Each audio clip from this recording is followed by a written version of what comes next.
Matapos ubusin ni Eugene ang lahat ng bantay sa labas ng warehouse, lumipat ang eksena sa club na tinatambayan ni Mr. Cha.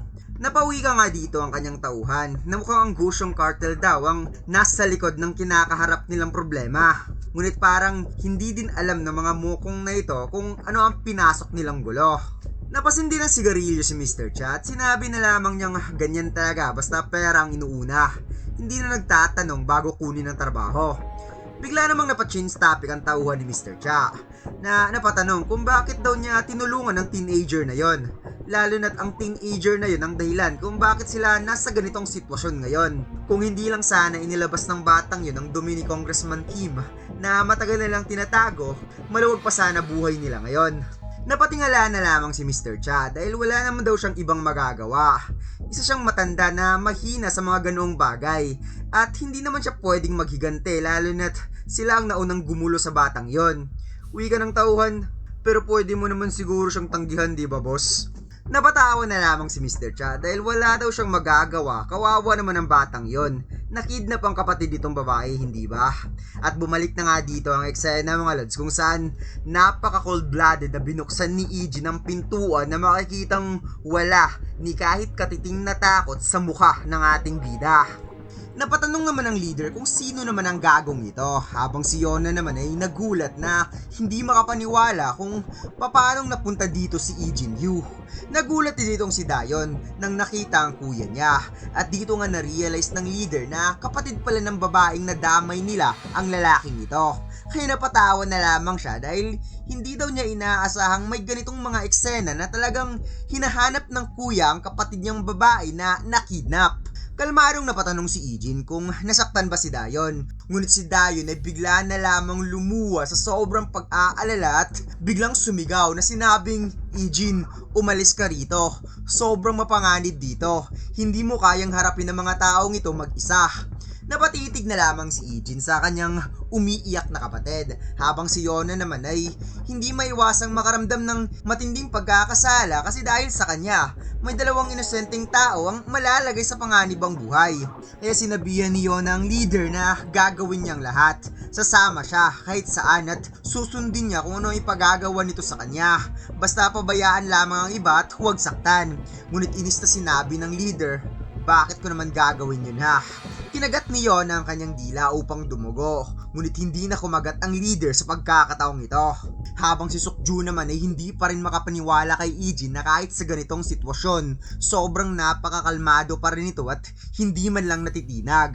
Kalmadong inutusan ng leader ang kanyang tauhan na patayin kagad ang isang yan dahil marami na silang oras na nasayang, kung saan agad ng lumapit ang mokong na ito habang daladala ang kanyang kutsilyo habang si Eugene naman ay hindi man lang nag-flinch. Mabilis na umatake ang kalaban ngunit same as usual gamit ang kanyang teknik. Pasimple niya itong tinapik at mabilis na hinawakan ng kamay na makikitang ibinalik ni Eugene ang kutsilyo papunta sa dibdib ng kalaban.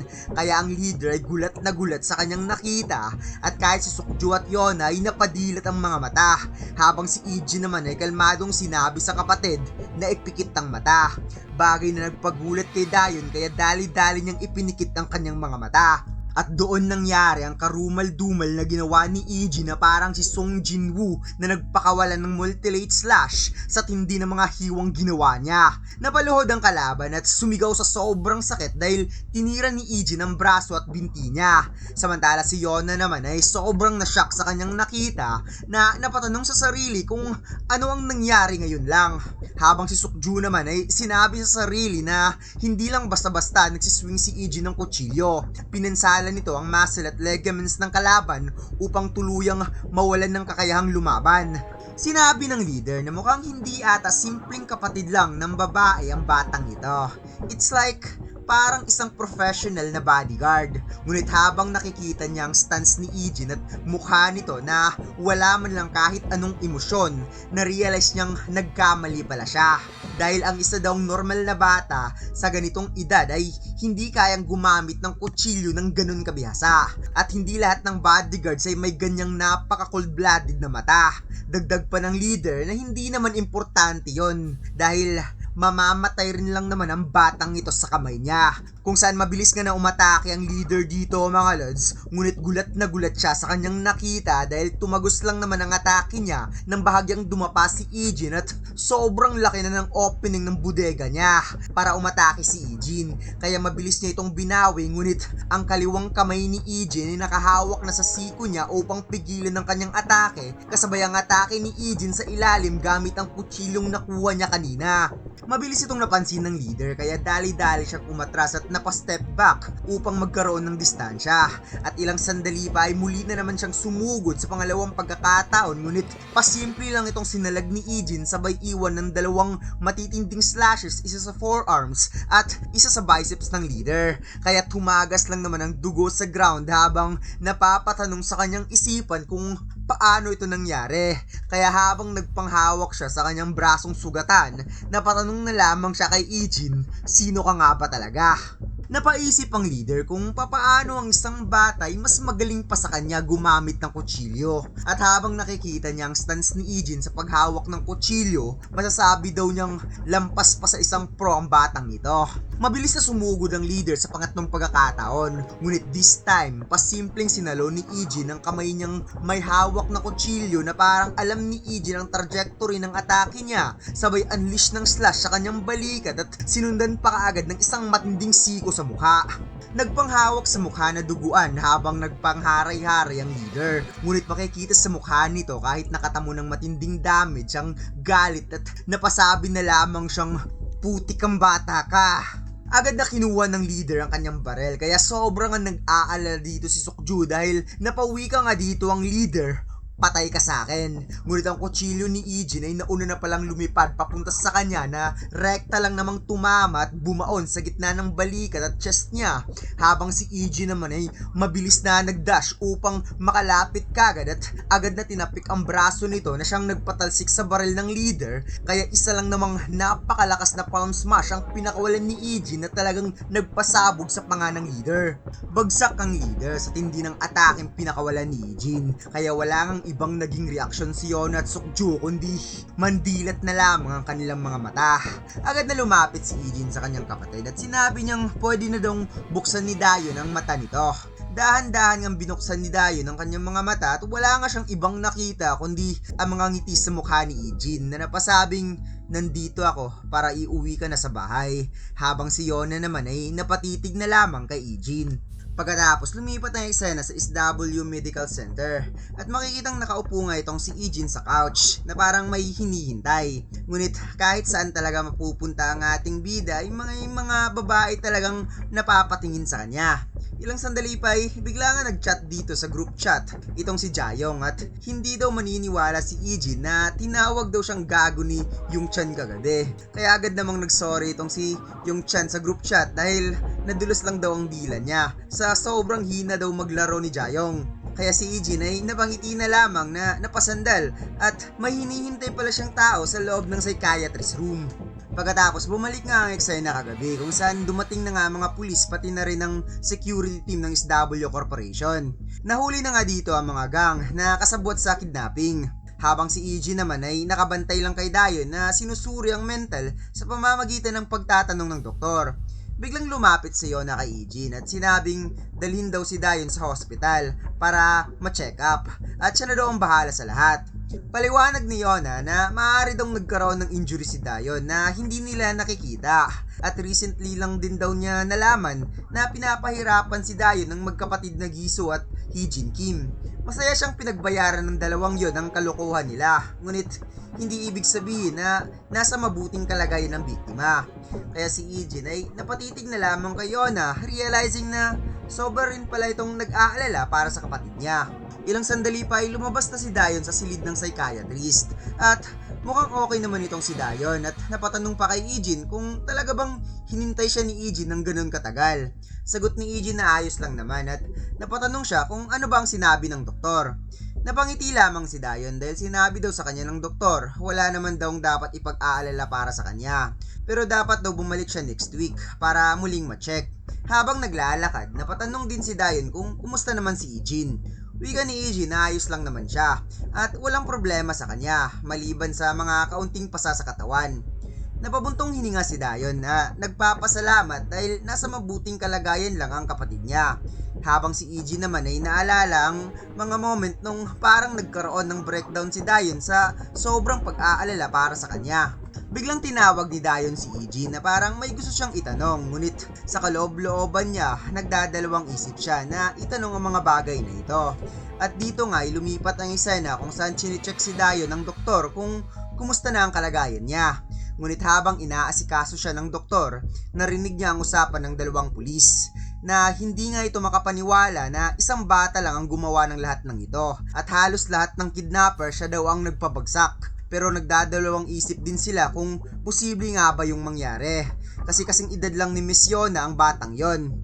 Kaya napaisip na lamang si Dayan kung paano naging ganun kahusay si Ijin sa pakikipaglaban at anong klaseng buhay ang pinagdaanan ng kapatid niya bago ito bumalik sa Korea. Biglang dumating si Yona at kinumusta nga niya dito ang consultation ni Dayon.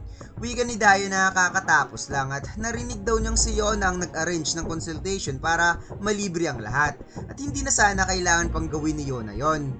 Ngunit tugon ni Yona na walang katuturan yon dahil siya daw ang nagdamay kay Dayon sa gulong ito.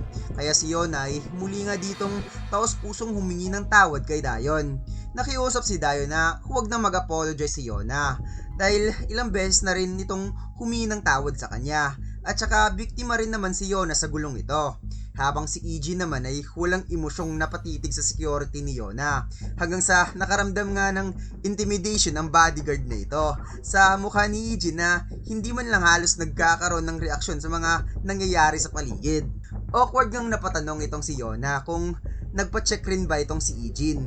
Tumango lang itong si Ijin ngunit wika ni Dayon na sobra siyang nahirapan na pilitin si Ijin na magpa-check up at pumayag lang daw ito nung sinubukan niya itong bantaan na hindi siya magpapa-check up. Napatanong naman itong si Dayon kay Yona kung nandito rin ba si Sukju sa hospital na ito. Na sinabi naman ni Yona na nandito. Kaya napangiti nga itong si Dayon na niyaya si Ijin na puntahan muna nila si Sukju bago umuwi sa bahay. Pagkatapos nagulat nga itong si Sukju nang biglang nagpasalamat itong si Dayon sa kanyang harapan at humingi pa ng sorry dahil hindi daw siya nagpasalamat kay Sukju kahapon. Kaya si Sukju ay nagulat na lamang dahil hindi na daw kailangan pang pasalamatan siya. At nag-aalala nga napatanong itong si Dayon kung nasa mabuting kalagayan na ba itong si Sukju. Na sinabi naman itong ayos lang talaga siya. Mas okay ang pakiramdam niya ngayon. Habang ang personal na bodyguard ni Yona ay patuloy pa rin nakatitig sa walang emosyong mukha ni Ijin. At kahit si Yona ay parang napansin din na hindi isang typical na high school student itong si Ijin kung kumilos. Ilang sandali pa ay nagpaalam na si Dayon kay Sukju at umaasa daw siya na gumaling kaagad itong si Sukju. At nagpaalam na rin itong si Yona kina Dayon at Ijin. Maya-maya, pagkalabas ni Ijin at Dayon sa pintuan ay agad ngang nagtanong ang personal bodyguard ni Yona kay Sukju kung ang bata ba na yon ang gustong ipasuyo ni Sukju sa kanila na ipahanap sa database. At siya rin ba yung kasama ni Sukju the whole time sa pangyayaring ito? At napa-yes sir nga itong si Sukju.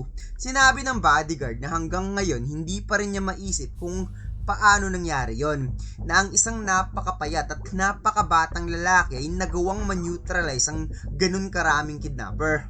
Tugon ni Dayon na sobra din talaga siyang namangha ngunit hindi niya inaasahang ang isang katulad daw ng kanyang bodyguard na may mataas na karanasan ay nasyak rin sa kakayahan ni Ijin.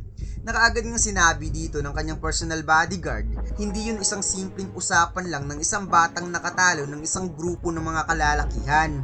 Napaliwanag pa niyang sa loob ng napakaikling oras ay walang halos ingay na nagawa nitong in-neutralize ang mahigit 10 armadong bantay at hindi yun isang bagay na kayang gawin ng mag-isa ng kahit sinong biyasang profesional.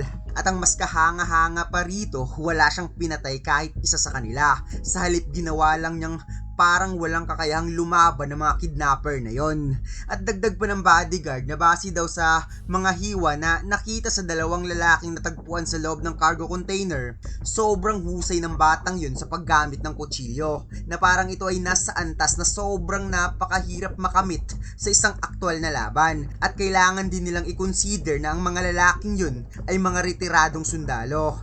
Hindi yun mga ordinaryong kriminal at batay sa mga ulat ni Sukju sa kanya kung saan iniwan ng mga sumalakay, Naniniwala siya na ang taong ito na si Ijin Yu ay isang professional na may matinding pagsasanay at napakaraming karanasan sa pakikipaglaban, hindi lamang basta karanasan, kundi malawak at nakamamatay na klase ng pakikipaglaban. Kaya naman ay sobrang nagulat itong si Yona nang narinig ang lahat ng sinabi ng kanyang personal bodyguard patungkol kay Ijin. Pagkatapos, lumipat nga ang eksena kina Ijin at Dayon kung saan nagpasalamat nga itong si Dayon kay Ijin. Ngunit biglang sinabi ni Ijin na siya dapat ang magpapasalamat kay Dayon. Bagay na ipinagtataka naman ni Dayon kung ano nga ba ang gustong sabihin ni Ijin sa kanya. Napangiti si Ijin na sinabing sa tingin niya mas nauunawaan niya na ngayon kung ano nga ba ang tunay na pakiramdam. Napawat si Dayon kung ano nga ba talaga ang ibig sabihin ni Ijin.